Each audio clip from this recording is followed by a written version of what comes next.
Good afternoon అండి.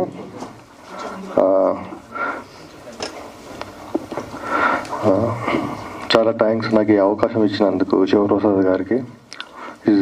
నాకు brother లాగా తను నా దగ్గరికి ఆల్రెడీ ఒక మూవీ షూట్ చేస్తున్నాం మేము తన ప్రొడక్షన్లో చేస్తుంటే వచ్చి అన్న నా దగ్గర ఒక ఐడియా ఉంది చేద్దామా అనేసి అడిగాడు.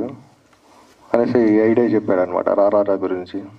సో నేను కూడా ఓకే తనకు ఎందుకు ఎంకరేజ్ చేయొద్దు అనేసి బాగుంది, ఐడియా బాగుంది, వెళ్ళిపోదామని చెప్పాను.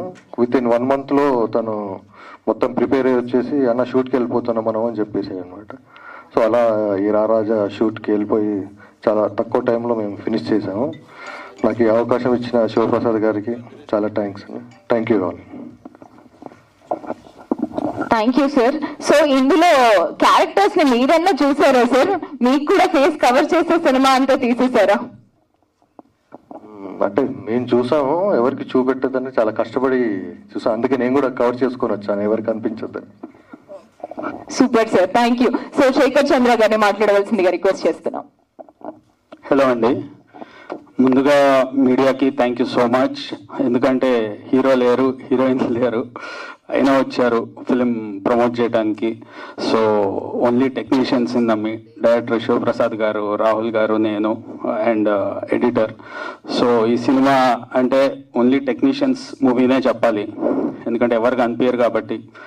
సో ఫస్ట్ యాక్చువల్లీ శివప్రసాద్ గారు నాకు ప్రొడ్యూసర్గా తెలుసు, ఒక మూవీ ప్రొడ్యూస్ చేస్తున్నారు. ఆయనకి సడన్గా ఏమైందో ఒక రాత్రి ఏం జరిగిందో మార్నింగ్కి ఆయన ఒక స్టోరీ మీద కూర్చున్నారు. అట్లా ఒక ఫ్యూ డేస్ దాని మీద బాగా దీర్ఘంగా ఆలోచించి ఒక స్టోరీ మీద సడన్గా ఒక రోజు వచ్చి చెప్పారు, ఇలా ఒక లైన్ అని చెప్పారు. సో నేను సరే ఎవరో ఒక డైరెక్టర్ కథ చెప్పారేమో, ఈయన ప్రొడ్యూసర్ కదా అనుకుంటూ విన్నా. కరెక్ట్ ఒక 20 minutesలో ఒక లైన్ చెప్పారు ముందు. విన్న తర్వాత బాగుంది సార్, ఇది నిజంగా కాన్సెప్ట్ బాగుంది అన్నాను, అయిపోయింది. దాని తర్వాత చెప్పారు ఇట్లా నేనే డైరెక్ట్ చేస్తున్నాను. సో అదొక సర్ప్రైజ్. మీరు డైరెక్ట్ చేస్తున్నారా? ఓకే, కథ ఎవరిదండి? నిజంగా బాగుంది అన్న. కథ నాదేనండి, ఇట్లా చేసుకున్నా అన్నారు. దాని తర్వాత అయిపోయింది. నెక్స్ట్ కాల్ చేసి ఇప్పుడు క్యాస్టింగ్ ఎవరు సార్ ఏంటన్నా? క్యాస్టింగ్ ఎవరికి కనిపించరు అన్నారు. అర్థం కాల, ఎవరికి కనిపించకపోవడం ఏంటి, కాన్సెప్ట్ బాగుంది కదా, స్టోరీ బాగుంది, ఎవరికి కనిపించకపోవడం ఏంటి అనుకున్నా.